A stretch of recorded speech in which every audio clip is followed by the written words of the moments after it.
Sejam muito bem-vindos ao Direito e Geopolítica Explicado. Pois é, chegamos. Chegamos ao quinto e último capítulo da nossa série sobre atos administrativos. Para quem veio acompanhando a gente até aqui, agora é o momento de fechar esse grande quebra-cabeça, mergulhando de vez nas formas de controle e extinção dos atos.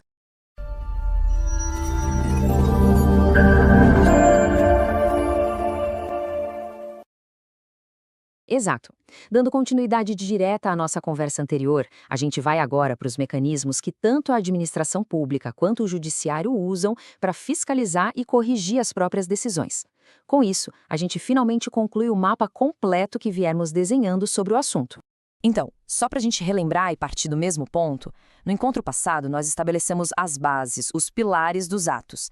A gente dissecou os elementos e os atributos, sabe? Esclarecemos aquela distinção técnica super importante entre licença e autorização, navegamos pelas classificações e, o ponto-chave que nos trouxe até aqui, introduzimos a grande diferença entre atos que podem ser revogados e aqueles que são irrevogáveis. E para hoje, o nosso roteiro é este aqui.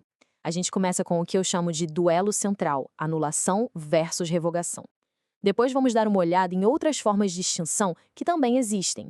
Na sequência, a gente aprofunda em regras cruciais como a convalidação e a motivação. E para fechar com chave de ouro, a elegante teoria dos motivos determinantes, antes da nossa conclusão geral da série. Então, vamos lá. Ok, vamos começar pelo ponto mais importante de todos. A distinção mais fundamental no controle dos atos está justamente aqui, na diferença entre anular um ato porque ele é ilegal e revogar um ato porque ele simplesmente deixou de ser conveniente ou oportuno. Um é um controle de legalidade, o outro um controle de mérito. São duas coisas completamente diferentes. Então a grande pergunta que guia essa nossa primeira parte é essa. Como é que a administração exerce esse poder, que na verdade também é um dever, de fiscalizar e corrigir as próprias ações? A resposta está nesses dois institutos, cada um com uma lógica e consequências totalmente distintas. Agora, olhem só que interessante essa tabela, como ela organiza esse duelo visualmente. De um lado, a gente tem a anulação. Ela é vinculada, ou seja, é um dever. Qual motivo? Sempre a ilegalidade, um vício. E os efeitos são retroativos, o famoso ex tunc, que é como voltar no tempo para apagar o ato desde a sua origem. E quem pode fazer isso? Tanto a administração quanto o Poder Judiciário. Já do outro lado, a revogação. Aqui a história é outra. É um poder, é uma escolha discricionária. O motivo? Conveniência ou oportunidade. Os efeitos são ex nunc, ou seja, valem só daqui para frente. E a competência, via de regra, é só da administração. É a batalha clássica entre legalidade e mérito. E essa distinção toda não é só teoria, não. Ela está escrita na lei, preto no branco.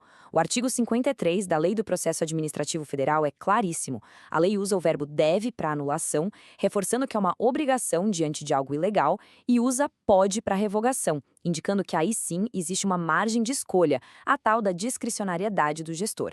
Aqui tem um detalhe técnico, mas que, olha, faz toda a diferença. A súmula 473 do STF, que é mais antiga, usava pode para as duas situações. A Lei 9.784, lá de 99, veio para refinar isso. Ela é tecnicamente mais precisa, separando o dever de anular do poder de revogar. E por que essa precisão importa tanto? Porque ela reforça que, diante da ilegalidade, o gestor público não tem escolha, ele deve agir. E falando em anulação, tem uma ressalva importantíssima sobre o prazo. O artigo 54 diz o seguinte: a administração tem 5 anos para anular atos que geraram efeitos favoráveis a alguém. Isso existe para dar segurança jurídica, né? Passou esse tempo, o direito de anular decai. Mas, e aqui está o ponto-chave, essa proteção não vale se ficar comprovada a má-fé. A segurança jurídica não serve de escudo para quem agiu de forma desonesta. Muito bem, mas nem tudo se resume a anular ou revogar. O universo da extinção dos atos administrativos é um pouco maior. Existem outros destinos, outras formas de um ato chegar ao fim. Vamos explorar essas modalidades agora. A primeira é a cassação. Pensem na cassação como uma espécie de sanção, uma punição. O ato em si nasceu válido, perfeito. O problema, o vício, aparece depois, durante a execução dele, porque o beneficiário simplesmente descumpriu as regras do jogo. E esse exemplo aqui deixa tudo muito claro. O restaurante tinha uma licença perfeitamente válida para funcionar. Mas, ao instalar uma atividade legal lá nos fundos, o proprietário quebrou as condições daquela licença. A consequência direta, a administração vai lá e caça o ato. A extinção acontece por culpa do beneficiário. Agora, a caducidade, a lógica dela é bem diferente. Aqui, a culpa não é de ninguém. A extinção do ato vem de uma força externa, que é uma mudança na lei. Basicamente, uma nova legislação entra em vigor e torna ilegal algo que antes era permitido. Aquele ato anterior, que era válido, simplesmente perde a validade. Ele caduca. O exemplo do circo é clássico e muito bom para entender isso. O circo tinha uma autorização para se instalar numa praça por 6 meses. Tudo certo. Mas aí, no meio do caminho, surge uma nova lei municipal proibindo esse tipo de evento naquele local. A autorização do circo, mesmo sendo válida no começo, é extinta pela caducidade. Não foi culpa do circo, foi a lei que mudou as regras do jogo.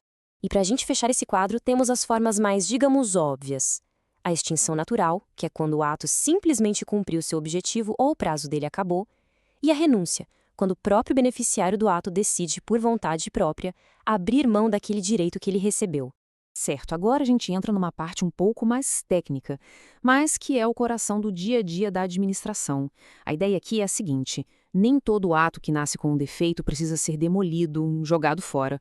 Alguns podem ser consertados, e as decisões mais importantes precisam ser transparentes, ou seja, elas precisam ser justificadas. E é aqui que entra a convalidação. É o ato de curar um ato administrativo que nasceu com um vício que pode ser sanado. Mas, como a gente vê aqui, nem tudo pode ser consertado. Vícios de competência, desde que não seja uma competência exclusiva, e vícios de forma, se não for uma forma essencial, são passíveis de correção. Agora, vícios de finalidade, o famoso desvio de poder, e de motivo, esses são fatais. Eles contaminam a alma do ato. A única solução é a anulação. Isso nos leva diretamente à motivação. Uma coisa é o motivo, que é o porquê de fato e de direito que todo ato tem. Outra coisa é a motivação, que é a declaração por escrito desses motivos. E o artigo 50 da Lei 9784 lista as situações em que a administração precisa se explicar. A regra de ouro é: se a decisão nega, limita ou afeta direitos, se impõe uma sanção ou se é de grande impacto, a justificativa por escrito é obrigatória. É um pilar da transparência. E já que estamos falando de justificativas, chegamos a uma das teorias mais elegantes do direito administrativo. Ela funciona como um freio poderoso contra a arbitrariedade, garantindo que a administração não possa usar pretextos para tomar suas decisões. A justificativa precisa ser real, precisa ser verdadeira. O ponto central dessa teoria é este: a partir do momento em que o gestor público declara os motivos da sua decisão, mesmo que o ato fosse discricionário e ele, em tese, não precisasse motivar, ele fica amarrado a esses motivos. A validade do ato passa a depender da veracidade daquela justificativa. Se o motivo declarado for falso ou ilegal, o ato inteiro desmorona. Ele se torna nulo. Este caso prático torna tudo cristalino. Vamos lá. A administração revogou a permissão de um restaurante, um ato discricionário, alegando que precisava daquele espaço para instalar uma UTI. Ok, esse se tornou um motivo determinante do ato. O problema é que o tempo passou e a UTI nunca foi construída. O motivo se provou falso. Qual a consequência disso? A revogação é considerada nula, inválida, porque ela foi baseada numa premissa, num motivo que simplesmente não existia. E com isso, pessoal, a gente chega ao fim, não apenas desta análise, mas de toda a nossa jornada de 5 partes sobre os atos administrativos. Passamos desde o conceito mais básico até as teorias mais sofisticadas que regem o controle e a extinção desses atos. Então, para fechar, os pontos cruciais que ficam são: anulação combate a ilegalidade e tem efeito retroativo. Revogação ajusta a conveniência e vale só para o futuro. Cassação é uma punição por descumprimento. Caducidade é resultado de uma nova lei. E a teoria dos motivos determinantes garante que a administração seja honesta nas suas justificativas, vinculando a validade do ato à verdade dos fatos que o motivaram. Fica aqui o nosso muito obrigado a todos que acompanharam essa jornada completa sobre atos administrativos. Esperamos de verdade que esta série de análises detalhadas tenha sido útil para aprofundar o conhecimento no tema. Se o conteúdo agregou valor, considerem se inscrever no canal e compartilhar o conhecimento. Até a nossa próxima análise.